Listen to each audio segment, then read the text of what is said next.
আসসালামু আলাইকুম, আশা করি সবাই ভালো আছেন। একটা গুরুত্বপূর্ণ ঘটনা ঘটছে, সেটা হচ্ছে গতকালকে 6 ডিসেম্বর চীনের এই J-15 যুদ্ধবিমান জাপানের F-15 যুদ্ধবিমানেরকে রাডার লক করছে একবার না দুইবার, যেটার জন্য প্রায় মাঝরাতে জাপানের প্রতিরক্ষা মন্ত্রণালয় জরুরি সংবাদ সম্মেলন করে বিশ্বকে বিষয়টা জানাইছে। এবং জাপান হুমকি দিয়েছে যে এটার বিপরীতে পরবর্তীতে এরকম চলতে থাকলে যুদ্ধ ঘোষণা করতে পারে জাপান। তো জাপান আসলে মনে হলো যে কিছুটা পাগলামি করতেছে, অনেকটা বলা যায়। মানে এই ধরনের বক্তব্য, তো কারণ তাদের সামরিক শক্তির সাথে তাদের যে কথাবার্তা সেটা যায় না। কিন্তু জাপান কোনোভাবেই দুর্বল শক্তিশালী কোনো রাষ্ট্র না, জাপানও কিন্তু বেশ পোটেন্ট, স্পেশালি তাদের ইকোনমি কিংবা তাদের মিলিটারি বলেন, সব কিছুতেই তারা বেশ শক্তিশালী। তো জাপান এবং চায়নার মধ্যে কিছুটা জিওপলিটিক্স, একই সঙ্গে সামরিক সক্ষমতা নিয়ে আলোচনা করব, কাদের ক্যাপাসিটি কেমন সেটা নিয়ে। তার পূর্বে জাপান এবং দক্ষিণ কোরিয়ার বিরোধ নিয়ে একটু আলোচনা করা যাক। সরি, জাপান এবং চীনের আর কি। আপনারা দেখতে পাচ্ছেন এটা জাপান, এটা চায়না। তো মেইন বর্তমানে যে ঝামেলাটা আছে সেটা হচ্ছে এই যে একটা আইল্যান্ড দেখেন, এখানে দুইটা আইল্যান্ড আছে অ্যাকচুয়ালি। এটা সেনকাকু আইল্যান্ড বলে জাপান এবং দিয়াগো আইল্যান্ড বলে চায়না। দুই দেশই মানে এটাকে দাবি করে, ঠিক আছে। আর এই যে যে আইল্যান্ড চেইনটা দেখেন না, এই যে এখান থেকে এই পর্যন্ত, এটা কিন্তু পুরোটাই আহ, ইয়ার আপনার জাপানের দখলে, বা জাপান নিয়ন্ত্রণ করে, বা জাপান, এটা হলো জাপানের ওকিনাওয়া দ্বীপ। তো এই দ্বীপও দাবি করে জাপান, স্বাভাবিকভাবে এটা দাবি করে, কিন্তু চীন এটাকেও দাবি করে। চীনের খুব নিকটে আসলে এই দ্বীপ। তো সেক্ষেত্রে চীনের এটা বেশি দাবি, মানে যদি আপনি ওই সেন্সে চিন্তা করেন। তো যাই হোক, এটা তাদের ব্যক্তিগত ইস্যুস। আমরা আমাদের পয়েন্ট অফ ভিউ থেকে আলোচনা করি। তো জাপানি রেড লাইন যে দেখেন, রেড লাইনের যে ডট, সেটা হলো জাপান নিজেদের দাবি করে, মানে এটা তাদের নিজস্ব এয়ার ডিফেন্স জোন বা ইকোনমিক জোন হিসেবে বলে। আর চায়না বলে যে এই যে নীল যে দাগ, এটা তাদের এক্সক্লুসিভ ইকোনমিক জোন হিসেবে দাবি করে। আর এইটা হচ্ছে কনফ্লিক্ট অফ ইন্টারেস্ট। এই যে যে জায়গাটা, অর্থাৎ এই যে এই পর্যন্ত যে জায়গাটা, এটা হলো বিরোধপূর্ণ অঞ্চল। এটা নিয়ে মোটামুটি ঝামেলা চলে, কিন্তু বাস্তবিক কথা কি জানেন? বাস্তবিক কথা একটু পরে বলি, তাহলে বুঝতে পারবেন ভালো। আপনি এখানে আরেকটা দেখেন, এটা চীন, ঠিক আছে, এটা জাপান, এইদিকে যুক্তরাষ্ট্র। তো চীন তো বেশ শক্তিশালী, মানে গ্লোবাল সুপার পাওয়ার বলতে পারেন। তো ওদের ইকোনমি $20 ট্রিলিয়ন, মানে বিশাল, ঠিক আছে। জাপানের ইকোনমি $4.5 ট্রিলিয়ন মতো। ইউএসের ইকোনমি 29.5 ট্রিলিয়নের মতো, ঠিক আছে। GDP in terms of PPP, এটা কিন্তু আবার চীনের এখানে $37 ট্রিলিয়ন, ইউএসের সেম জিডিপিও পিপিও সেম, দুটোই সেম। কিন্তু পিপিপিতে কিন্তু আবার পার্সেন্ট পাওয়ার প্রায়োরিটি, ওই দিক থেকে চাইনিজ ইকোনমি বিজ্ঞান। তো চায়না সুপার পাওয়ার হওয়ার মতো, চায়নাকে আটকানোর জন্য আপনার এই যে যে রুস্কি আইল্যান্ড চেনটা আছে, রুকু আইল্যান্ড চেইন, এই পর্যন্ত এই চেইনগুলোকে মানে মিলিটারি বেস দ্বারা পূর্ণ করছে। এবং তাইওয়ান, যেটা চীন থেকে স্বাধীনতা চায় বা পুরোপুরিবার স্বাধীনই বলা যায়, শুধুমাত্র আন্তর্জাতিক স্বীকৃতি নাই, সেখানে আমেরিকা গুটিবাজি করে।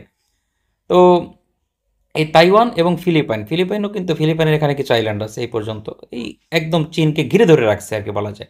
আর মালাক্কা প্রণালী, এই যে এখানে চীনের জন্য একটা গুরুত্বপূর্ণ জায়গা, এখানে সিঙ্গাপুরে একটা যুক্তরাষ্ট্রের নৌঘাঁটি আছে বা সামরিক ঘাঁটি আছে, বিমান ঘাঁটিও বলতে পারেন। কিন্তু সিঙ্গাপুর যুদ্ধে জড়াবে না, এটা কনফার্ম। আবার জাপানের দক্ষিণ কোরিয়াতেও আপনার যুক্তরাষ্ট্রের ঘাঁটি আছে, কিন্তু দক্ষিণ কোরিয়াও যুদ্ধে জড়াবে না। সমস্যা হইতেছে জাপান, তাইওয়ান এবং ফিলিপাইন, এই তিনজন মানে যুদ্ধে খুব আগ্রহী। কারণ তাদের নির্ভরশীলতা আছে যুক্তরাষ্ট্রের উপরে। এটা হলো ফার্স্ট আইল্যান্ড চেইন, ঠিক আছে। আর সেকেন্ড আইল্যান্ড চেইন, চায়নাকে ঘিরে রাখার জন্য আরেকটা আইল্যান্ড চেইন আছে, সেটা জাপানের এই অংশ থেকে যুক্তরাষ্ট্রের গুয়াম ঘাঁটি, এবং এখান থেকে আইসে ইন্দোনেশিয়া। ইন্দোনেশিয়াতে যুক্তরাষ্ট্রের কোনো ঘাঁটি নেই, সে ইন্দোনেশিয়া বাদ দেন, পাপুয়া নিউ গিনি ধরেন, এখানে চিন্তা করেন। যদিও ওখানে ভিজুয়ালাইজেশনের জন্য বিভিন্ন মিডিয়া দেখাইছে এরকম, কিন্তু ইন্দোনেশিয়াতে কোনো সম্ভাবনাই নেই। ইন্দোনেশিয়া চায়নার ঘনিষ্ঠ। তো পাপুয়া নিউ গিনি আবার অস্ট্রেলিয়ার পাপেট। তো অস্ট্রেলিয়ার পাপুয়া নিউ গিনি পর্যন্ত, সেক্ষেত্রে কিন্তু এই দেখেন দুইটা মানে আইল্যান্ড চেনদের চীনকে ঘিরে রাখা। চীন এটাকে ছিঁড়ে বেরিয়ে আসতে চায় অল রাইট, কারণ ওদের সেই ক্যাপাসিটি আছে, সত্যি বলতে চীনের সেই ক্যাপাসিটি আছে। আর একটা ম্যাপ দেখি, তারপরে আমরা জাপান এবং চীনের সামরিক সক্ষমতা নিয়ে আলোচনা করব। এই যে দেখেন যুক্তরাষ্ট্র, এবং যুক্তরাষ্ট্রের এটা হলো প্যাসিফিক এরিয়া, ঠিক আছে। এটা হলো আপনার এই ক্যালিফোর্নিয়া, যেটা ক্যালিফোর্নিয়া এরিয়া, এটা আলাস্কার এই পর্যন্ত আপনার হলো দ্বীপ শৃঙ্খল। যুক্তরাষ্ট্রের, এটা হলো রাশিয়া। এই যে জাপান দেখতে পাইতেছেন, আর এই যে আইল্যান্ড চেইনগুলা আর কি, এটা ফিলিপাইন। তো চায়নার ঘিরে থাকছে যতগুলো মানে ঘাঁটি যুক্তরাষ্ট্রে, সেখানে দেখেন দক্ষিণ কোরিয়া ঘাঁটি আছে, জাপানে আছে, ফিলিপাইনে আছে, এখানে সিঙ্গাপুরে আছে, আর এখানে ভারত মহাসাগরের একমাত্র ঘাঁটি দিয়াগো গার্সি আছে, অস্ট্রেলিয়ার এই অঞ্চলে আছে। পাশাপাশি যে গুয়ামেয়া ঘাঁটি আছে, এবং এই পাশে আরও ছোটো ছোটো কিছু ঘাঁটি আছে, এবং এটা হাওয়াই দ্বীপপুঞ্জ যুক্তরাষ্ট্রে। তো যথেষ্ট ঘাঁটি আছে চীনকে ঘিরে রাখার জন্য, কিন্তু এটা খুব একটা কাজ করবে না যদি জাপান ওরা পাশে না থাকে। এবং মিত্র আস্তে আস্তে হারাইতেও আছে যুক্তরাষ্ট্র, কারণ চীনের সামরিক সক্ষমতা বাড়তেছে আর মিত্র কমতেছে যুক্তরাষ্ট্রের এই অঞ্চলে। তো আমরা সরাসরি জাপান এবং চায়নার একটা সামরিক সক্ষমতার আলোচনায় চলে যাই। আলোচনাটা এখন এরকম হবে না যে মানে আপনার ভিজুয়ালাইজেশনে কিছু বুঝতে হবে, আর আমরা বেসিক মানে যেগুলো পোটেন্ট অস্ত্র সেগুলো নিয়ে একটু আলোচনা করব। আর্মিতে আলোচনা না করে, আর্মিতে কোনো কম্পিটিশনই হয় না, মানে চায়নাস আর্মি মানে far far superior compare to the Japan. আর আর্মি খুব একটা প্রয়োজনও হয় না মানে বর্তমান যুগে, বেশি করে যখন আপনার একটা দ্বীপরাষ্ট্রের সাথে বা দ্বীপ দখল করতে যাবেন, আর্মির খুব একটা আসলে অতটা ভালো রোল নাই। আছে পিছনে বিহাইন্ড দ্য সিন, কিন্তু আমরা মূলত এয়ারফোর্স এবং নেভি নিয়ে আলোচনা করব। তো জাপানিজ নেভিতে কি আছে? জাপানিজ নেভিতে ডেস্ট্রয়ার, মানে যেগুলোকে ডেস্ট্রয়ার যুদ্ধ জাহাজ বলে, মানে অ্যাকচুয়াল ডেস্ট্রয়ার, সেই ধরনের ডেস্ট্রয়ার আছে মাত্র 8টা। পোর্টেন্ট, এগুলো কিন্তু বেশ পাওয়ারফুল ডেস্ট্রয়ার। বিপরীতে আপনার চায়নার কাছে ওই ধরনের ডেস্ট্রয়ার আছে 40টা, মানে বর্তমানে 45টার মতো, সরি সরি, ওই ধরনের ডেস্ট্রয়ার চায়নার কাছে বর্তমানে আছে 48টা। 48টার মতো আছে, মানে যেগুলাতে 64টা বা তার কম বেশি ভার্টিক্যাল লঞ্চার আছে, আবার চায়নার কত কিছুটা 128টা করেও আছে। তো এগুলা মানে ইকুয়াল ক্যাটাগরি ডেস্ট্রয়ার, কিছুটা প্লাস মাইনাস আছে উভয়ের ক্ষেত্রে।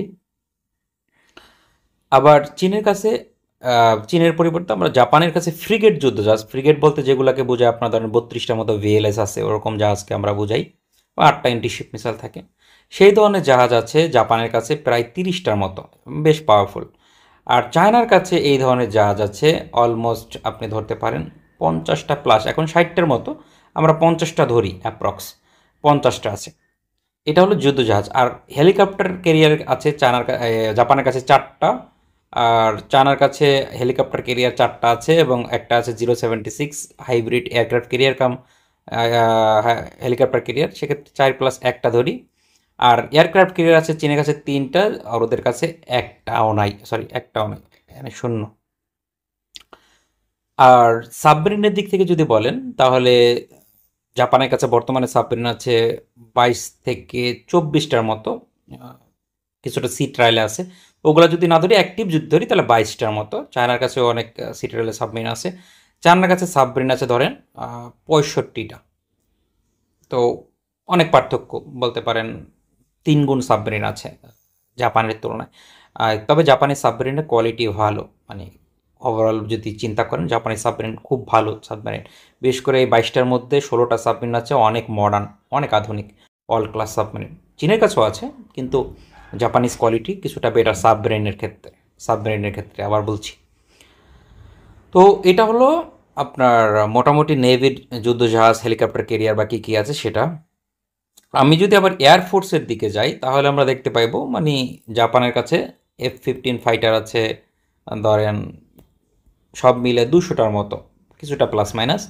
এছাড়া আপনার F-16-এর একটা ভ্যারিয়েন্ট আছে জাপানের কাছে, যেটা মিৎসুবিশি F2 নামে চিনি আমরা। জাপানিজ একটু সাইজে বড় আর কি, আর কিছু কোনো পার্থক্য নাই। সেটা আছে 100টার মতো, প্লাস মাইনাস হবে কিছুটা কম 100টা থেকে। আর F-35 আছে 5th জেনারেশন ফাইটার, 40টার মতো অ্যাক্টিভ সার্ভিস। এবং অন অর্ডার আছে, অন অর্ডারে সবার কাছেই থাকে, মানে এগুলো আসতে তো অনেক সময় লাগবে। চীনের কাছেও অনেক অন অর্ডার আছে, প্রতি বছর 200 করে অ্যাড হয়। বিপরীতে চায়না যদি দেখি, চায়নার কাছে আপনার মানে ম্যাসিভ অ্যামাউন্টে যুদ্ধ বিমান আছে। J-20 আছে ধরেন 400, যেগুলো 5th জেনারেশন ফাইটার। এছাড়াও মানে অন্যগুলো তুলনা দেওয়ার মতো না এগুলা, মানে চাইনিজ এয়ারফোর্স মানে মাছ মাছ পাওয়ারফুল দেন জাপান। কয় গুণ ধরবেন, 4-5 গুণ এরকম ধরতে পারেন আপনি। ওদের কাছে J-16 আছে, মানে J-16 8টা চীনের যুদ্ধ বিমান, সেটা আছে ধরেন। আমরা একটা ফ্রেশ পেজে যাই, দ্যাটস বেটার আই উড সে।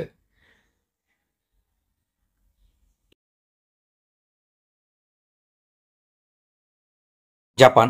তো জাপানের নৌবাহিনী তো আমরা তুলনা করছি, এটা চায়না। তো J-20 চায়নার কাছে আছে ধরেন 400টার মতো। তারপর J-16 আছে 20, J-16 আছে 450টার মতো।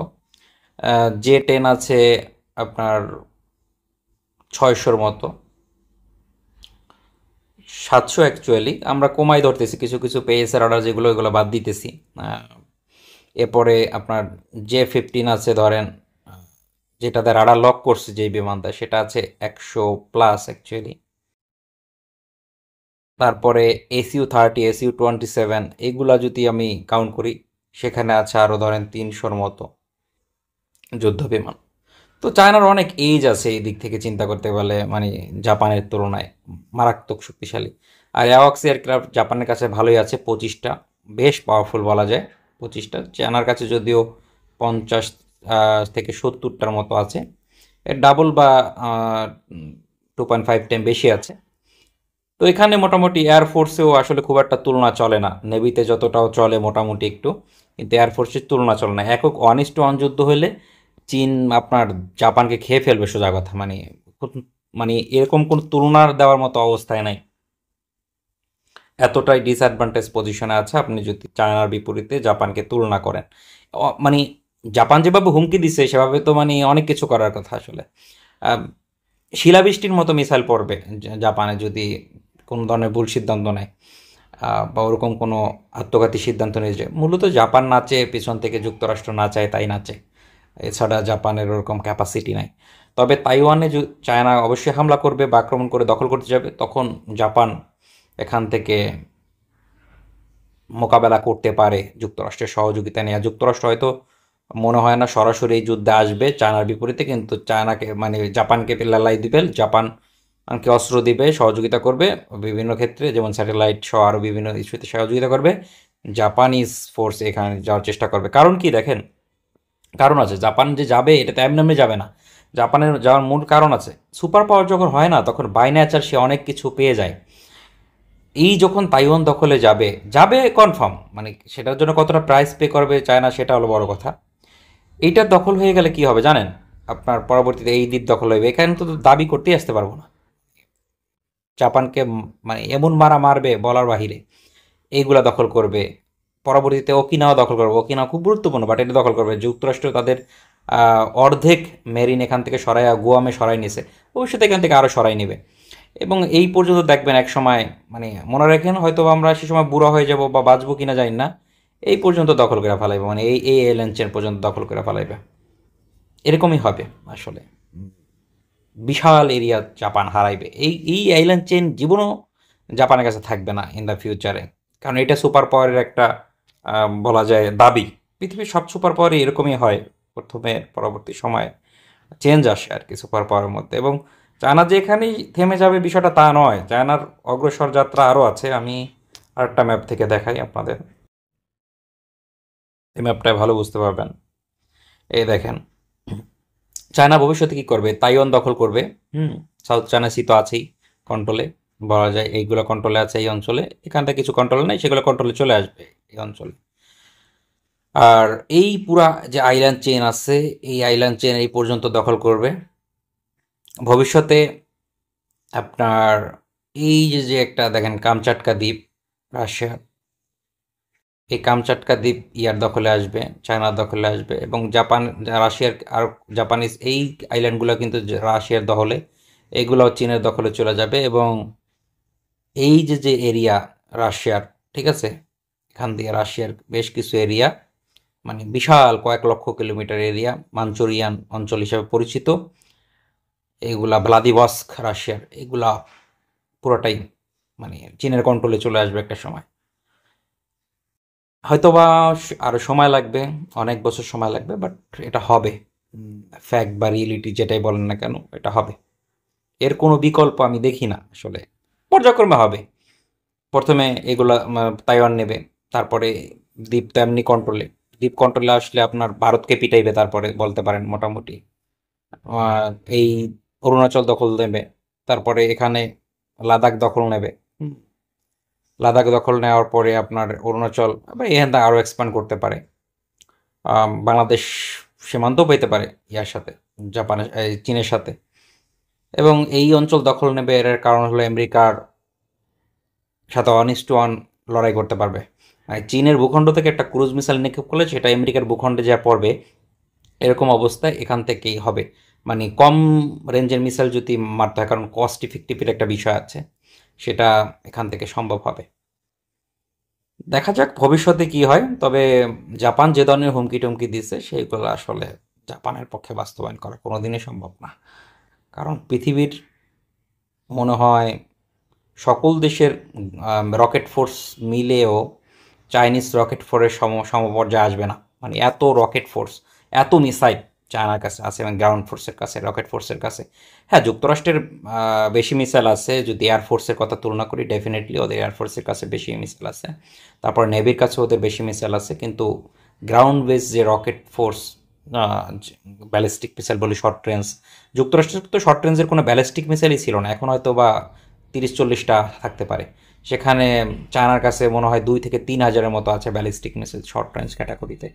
এরপর ওদের রকেট আছে, লং রেঞ্জ আর্টিলারি আছে প্রচুর পরিমাণে, যেটা মানে কি বলবো, মানে অন্য অন্য দেশের কল্পনার বাহিরে এত পরিমাণে ক্যাপাসিটি আছে। তো ওই রকেট ফোর্স এই শিলাবৃষ্টির মতো মিসাইল মারবে এই অঞ্চলে, এখানে সুবিধা করা কঠিন। তো চায়না আসলে ভবিষ্যতের সুপার পাওয়ার বলতে পারেন, এখনই মোটামুটি একটা পজিশনে চলে গেছে, এবং দিন যত যাবে চায়নার পাল্লা তত ভারী হবে। যতই যে সমালোচনা করুক না কেন, পৃথিবীটা এরকমই, এক একজনের এক একটা টাইম যায়, মানে স্বর্ণযুগ। আহ, এটা অর্থনীতি যারা বোঝেন তারা ভালো বুঝবেন যে ইকোনমির এরকম একটা বিষয়, অতি ম্যাচিউর হয়ে গেলে গ্রোথ থাইমা যায় ইকোনমি। তো যুক্তরাষ্ট্রের আসলে অতি ম্যাচিউর, এখন শেয়ার গ্রোথ করার কিছু নাই। এখন China is growth time. China আবার ধরেন আজ থেকে 100 বছর পরে দেখা যাচ্ছে ম্যাচিওর হয়ে যাবে পরিপূর্ণভাবে যুক্তরাষ্ট্রের মতো। তখন হয়তো ইন্ডিয়া কিংবা ব্রাজিল বা আরও কিছু দেশ আছে যারা সুপার পাওয়ার হওয়ার মতো, তারা সুপার পাওয়ারের ক্যাটাগরিতে চলে যাবে। তো আমি ভবিষ্যতে একটা ভিডিও দেবো যে কারা কারা ভবিষ্যৎ সুপার পাওয়ার হওয়ার মতো। কারণ ওই ব্রিটেন, আপনারা অনেকে ভাবেন কি জাপান জায়গা উঠছে, জাপানকে জাগানোর সমস্যা, জাপান একসময় সুপার পাওয়ার ছিল, সো হোয়াট, একসময় ইরাকও সুপার পাওয়ার ছিল, তাই না? গ্রিসও পৃথিবীর সুপার পাওয়ার ছিল, মিশরও পৃথিবীর সুপার পাওয়ার ছিল। মানে ইতিহাসের সভ্যতা যদি আমি যাই, সিরিয়াও পৃথিবীর সুপার পাওয়ার ছিল, আফগানিস্তান পৃথিবীর মানে সুপার পাওয়ার ছিল এক সময়। তার মানে কারা ছিল না আসলে, মানে সভ্যতার ওই ইটালি পৃথিবীর সুপার পাওয়ার ছিল, ফ্রান্স ছিল, পর্তুগালরা পৃথিবীর সুপার পাওয়ার ছিল, ডেনমার্কের ডেনিশরাও পৃথিবীর এক পর্যায়ে সুপার পাওয়ারের মতো ছিল, স্প্যানিশরা ছিল। মানে স্প্যানিশদের তো আর বেশি দূর না সেদিনকার কথা। তো সবারই একটা সময় যায়, এখন ওই চিন্তা করে তো আসলে লাভ নাই। আহ, সময়ের একটা ব্যাপার স্যাপার আছে। ছোট দেশ আসলে আর ভবিষ্যতে কখনো সুপার পাওয়ার হবে না, কারণ কিছু ক্যাপাসিটির ব্যাপার স্যাপার আছে। এখন মানুষ আর বোকা না ওরকম, যোগাযোগ ব্যবস্থা এত আধুনিক, সেক্ষেত্রে কাউকে কন্ট্রোল করা, কোনো জাতিকে কন্ট্রোল করা, ওই যে মানুষ দা মানুষ পিটাবেন, সেই যুগ এখন আর নাই। আপনার নিজের পিটানোর মতো ক্যাপাসিটি থাকতে হবে, আর সেজন্য দরকার জনসংখ্যা, বড় ইকোনমি, বড় রিসোর্সেস, এগুলো আসলে লাগে, ম্যাটার করে। তো যাই হোক, আজকে এই পর্যন্তই শেষ করতেছি, ভবিষ্যতে অন্য কোনো বিষয়ে আলোচনা করব।